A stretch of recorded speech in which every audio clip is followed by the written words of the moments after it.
السلام علیکم ورحمۃ اللہ وبرکاتہ۔ آج ہم تختی نمبر 7 پڑھیں گے، جو کہ کھڑی زبر کھڑی زیر الٹا پیش کی تختی ہے۔ اچھا جی، کھڑی زبر کھڑی زیر الٹا پیش کو ایک الف کے برابر لمبا کر کے پڑھتے ہیں، یعنی کھینچ کے پڑھتے ہیں۔ پہلے ہم نے زبر زیر پیش اور تنوین کی تختی پڑھی ہے۔ آپ کو پتہ ہے کہ حرکات ہم نے جو پڑھی تھیں اس میں ہم نے کہا تھا کہ حرکات کو لمبا نہیں کرنا، اور اس کی میں نے مثال کے طور پہ کہ لمبا کس طرح سے ہو جاتا ہے اور جس طرح پڑھنا ہے وہ آپ کو بتایا تھا کہ یہ صورت ہے لمبا نہ کرنے کی، اور یہ صورت ہے لمبا ہو جانے کی حرکات کو، اور یہ صورت ہے کہ جس میں جھٹکا محسوس ہوتا ہے وہ بھی نہیں کرنا۔ تو وہ ساری صورتحال کیونکہ میں نے آپ کو سکھا دی ہے، اس لیے اب ہم آگے چلتے ہیں، یعنی کھڑی حرکات بھی ہم پڑھ لیتے ہیں۔ کھڑی حرکات اور حرکات میں یہی فرق ہے کہ حرکات کو لمبا نہیں کرتے، بالکل بھی کھینچ سے نہیں ہے، لیکن اتنا چھوٹا بھی نہیں کرتے کہ جھٹکا محسوس ہو، اور اتنا سا بھی لمبا نہیں کرتے کہ کھڑی حرکات کے برابر بھی پہنچ جائے یا اس سے تھوڑا فرق کے ساتھ ہو۔ وہ میں نے آپ کو مثال کے طور پہ مثالیں دے کے تینوں طریقے سے پڑھا دیا ہے۔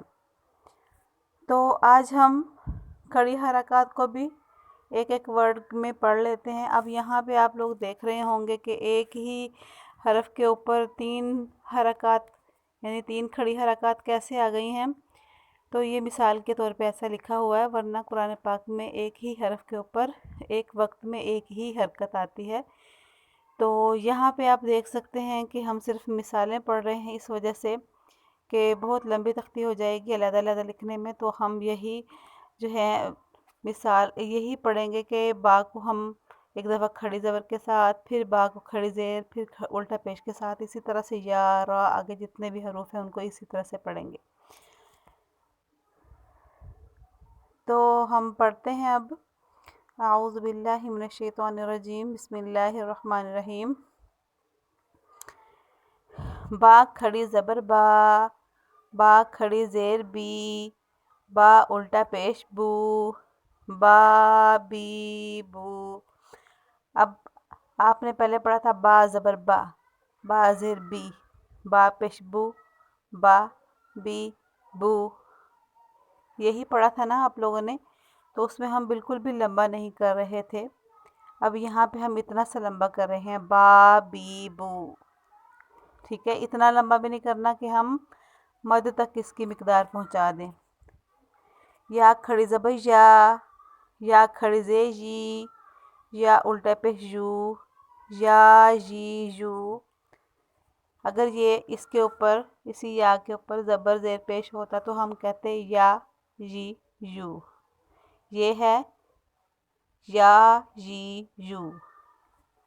آگے را کھڑی زبر را، را کھڑی زیر ری، را الٹا پیش رو، را کو ہم نے زبر کھڑی زبر اور الٹا پیش کی صورت میں بھی موٹا ہی پڑھنا ہے، یعنی پر پڑھنا ہے، جیسا کہ زبر اور سیدھا جو پیش ہم نے پڑھا، تو اس میں بھی ہم نے کیا کیا تھا، را کو پیش اور زبر کی صورت میں پر پڑھا تھا، یعنی موٹا پڑھا تھا، اور زیر کی صورت میں ہم نے باریک پڑھا تھا۔ تو یہاں پہ بھی کھڑی حرکات میں بھی ہم کھڑا زبر اور الٹا پیش میں موٹا پڑھیں گے، یعنی پر پڑھیں گے، اور کھڑی زیر کی صورت میں باریک پڑھیں گے۔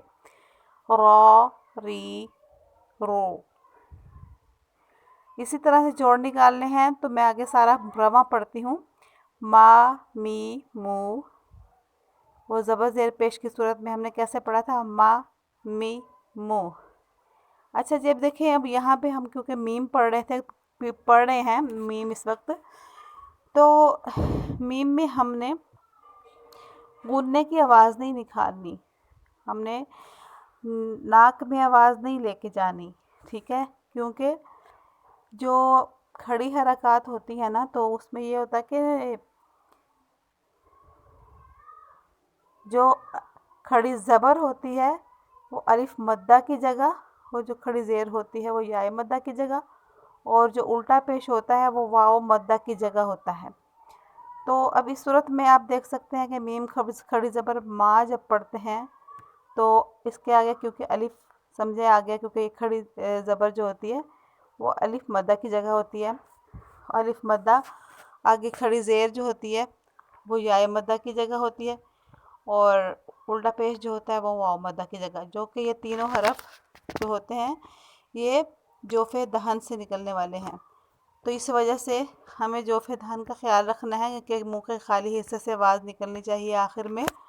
تو اینڈ پہ اگر آپ لوگ منہ کے خالی حصے سے آواز نہیں نکالیں گے اور ناک میں آواز لے جائیں گے تو یہ غلط ہو جائے گا، یعنی ایسے آپ نے نہیں پڑھنا ما می مو، نون کی آواز جو نکلتی ہے نا جو ہمیں محسوس ہو رہی ہے اسی میں جو میں نے آپ کو پڑھ کے دکھایا، تو ایسے نہیں کرنا، ما می مو نہیں کرنا، ما می مو ایسے پڑھنا ہے۔ آگے ہے لا لی لو، وا وی وو۔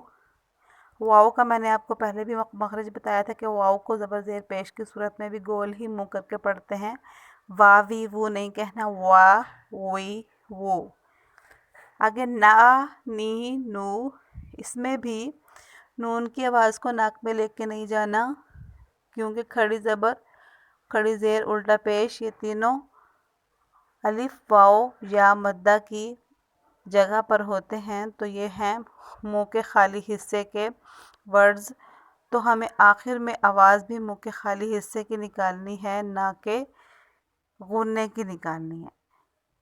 تو ہم نے نا نی نو کہنا ہے، نا نی نو، یہ جو آواز آپ کو سنائی دی ہے جو غننے جیسی آواز ہم نے نکالی تھی، ایسے آپ نے نہیں کہنا، نا نی نو نہیں کہنا، نا نی نو، یہ خیال رکھنا ہے آپ لوگوں نے۔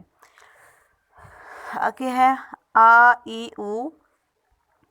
آگے آپ دیکھ رہے ہیں کہ سارے حروف ہلکی آ رہے ہیں جو کہ اکٹھے آ گئے ہیں، اور ان میں کھڑی زبر، کھڑی زیر، الٹا پیش سب کی مثالیں آ گئیں۔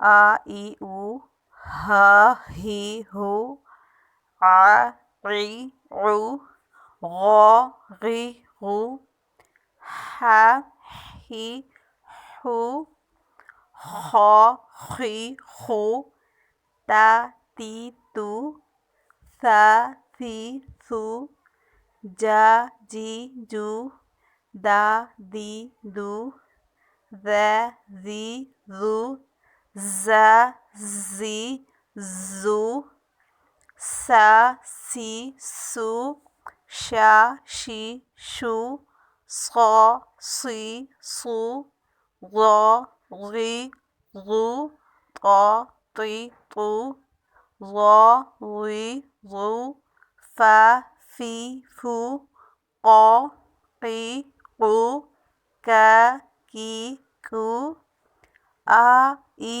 او، ہا ہی ہو، وا وی وو، ہا ہی ہو، آ ای او۔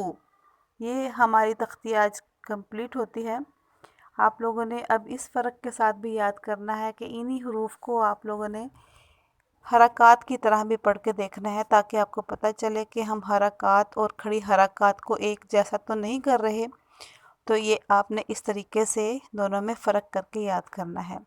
تو آج کے لیے اتنا ہی، انشاءاللہ اس سے آگے ہم کل پڑھیں گے۔ اللہ حافظ، السلام علیکم ورحمۃ اللہ وبرکاتہ۔